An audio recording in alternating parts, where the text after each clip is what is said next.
तुझ्या कीर्तीच्या कथांना आम्ही पुसल कवच,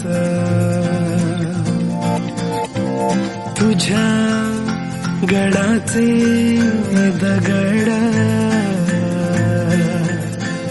कधी येऊन तू वाच, कसे विसरतो रे आम्ही आम्हा साऱ्यांचा तू बापा, मनामधी नाही भाव तरी पूजतो रे तुलाच,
मातीचा आदर माझ्या मातीत फुलू दे,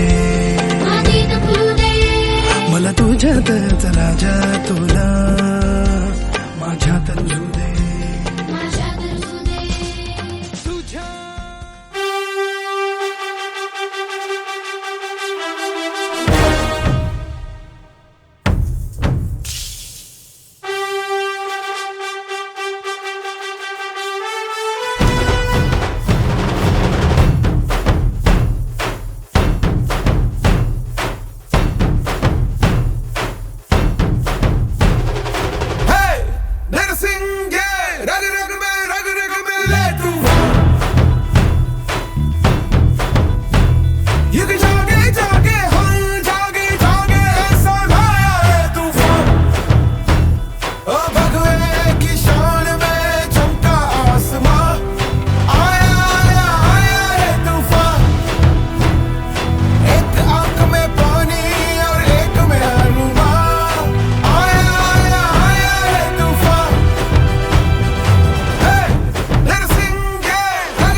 पाटकर आम्ही स्वराज्य गडबडे आम्ही दरवर्षी किल्ला बनवतो आणि जो या वर्षी किल्ला बनवलाय त्याचं नाव तिकोना किल्ला आहे. ह्या किल्ल्याला तिकोना नाव पडलं कारण की हा एका त्रिकोण आकारात बनलेला आहे. हा किल्ला समुद्र सपाटीपेक्षा 3500 फूट उंचीवर बनलेला आहे. हा किल्ल्याच्या आजूबाजूचे किल्ले त्यांच्यावर लक्ष ठेवण्यासाठी बनलेला आहे, जसं की तुरुंग, लोहगड आणि विसापूर. हा किल्ला जेव्हा मुघलांच्या हातात होता तेव्हा त्यांनी त्याचं नाव अमनगड ठेवलं होतं आणि जेव्हा आपल्या महाराजांकडे आला 1657 मध्ये तेव्हा त्यांनी त्याचं नाव विखंडगड ठेवलं. आता आपण किल्ला बघू. ह्या किल्ल्याला 2 रस्ते आहेत. एक रस्ता तिकोना पेठ गावातून जातो. मग आपल्याला वरती गेल्यावर आपल्याला एक गुफा दिसते, ती एका डोंगराला चिरून बनलेली आहे. मग आपल्याला बाजूला गेल्यावरच आपल्याला एक वेताळेश्वर प्रवेशद्वार दिसतं. त्या समोर आपल्याला एक वेताळेश्वर मंदिर दिसतं. मग त्याच्या बाजूला आपल्याला एक चपेटदार मारुतीची मूर्ती दिसते, म्हणजे तिथे दाखवलंय की एका राक्षसाला चपेट देताना. आणि मग त्याच्यानंतर आपल्याला तिथे 3 गुफे दिसतात. मधल्या गुफेमध्ये आपल्याला एक तुळजाई देवीचे मंदिर दाखवले. त्याच्या पुढेच आपल्याला एक पाण्याची टाकी दाखवली. मग त्याच्या आपल्या शिडी चढल्याच्या नंतर आपल्याला एक चुनाचा घना दिसतो. मग त्यानंतर आपली बाळे किल्ल्याची सुरुवात होते. मग आपल्याला एक अवघड पायऱ्या दिसतात. त्यानंतर मग आपल्याला 4 बुरुज दिसतात आणि मग आपल्याला 2 गुफे दिसतात. आणि त्यानंतर आपल्याला वरती गेल्यावर राजवाडा, तलाव आणि शिव मंदिर दिसणार. त्र्यंबकेश्वर मंदिर आहे. धन्यवाद.